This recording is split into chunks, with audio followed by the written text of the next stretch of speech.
Ya terlepas ilmu falak terserah ya, bahwa bulan itu sabit lagi, kerowok lagi, purnama lagi, kerowok lagi, begitu kan?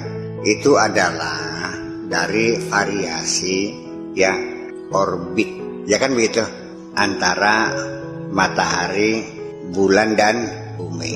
Ketika bulan itu berada di garis lurus antara bumi dan matahari, ya kan, itu terjadi gerhana matahari di wilayah tertentu.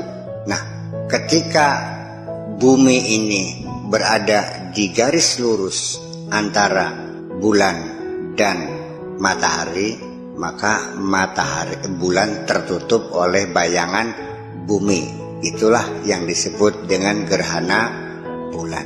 Ketika bulannya di tengah-tengah garis lurus matahari dan bumi, maka namanya gerhana matahari.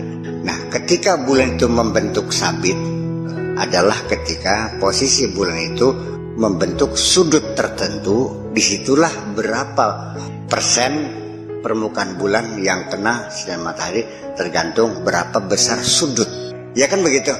Dan bulan ini adalah mengelilingi matahari dengan menampakkan satu wajah saja yang sebelahnya tidak pernah nampak.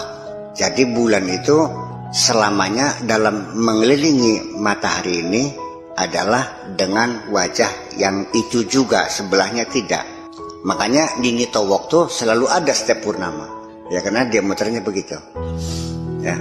Nah, ketika bumi ini berrotasi pada dirinya, terjadilah hari.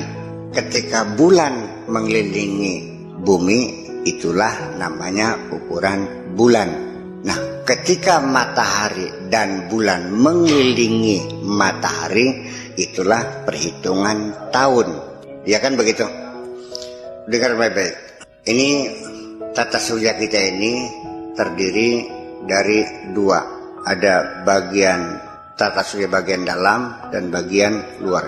Yang bagian dalam itu adalah Merkurius, Venus, Bumi, dan Mars. Bagian luarnya adalah Jupiter, Saturnus, Uranus, dan Neptunus. Pluto tadinya dianggap planet, tapi sekarang disebutnya planet kerdil. Ya, Ceres, Pluto.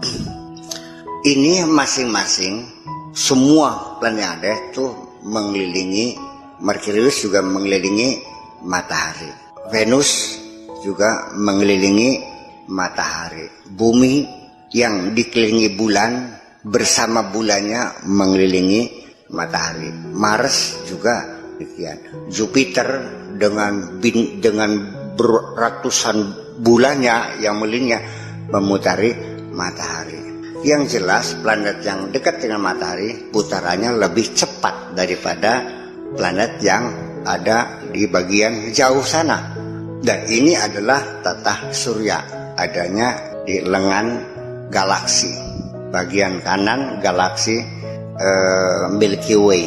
Bumi di pusat galaksi Bima Sakti ini adalah sekitar 25.000 tahun cahaya. Dari ujung galaksi, dari ke ujung galaksi itu sekitar 150 tahun cahaya. Satu galaksi itu sekitar 300 miliar bintang, atau seperti matahari kita ini ada 300 miliar matahari. Itu satu galaksi, belum benda-benda kecilnya. Ini berputar, satu galaksi memutari galaksi lain lagi, dan galaksi ini yang memutari galaksi lain lagi. Ngelindingnya miliaran galaksi ini, subhanallah. Begitu akal kita sudah terhenti, kita tidak mampu memikirkan seberang sononya bagaimana, itulah namanya Al-Arsyul Azim. Sudah, namanya Arsyul Azim. Ini istilah saya, maksudnya aja. Ya, Rabbul Arsyil Azim.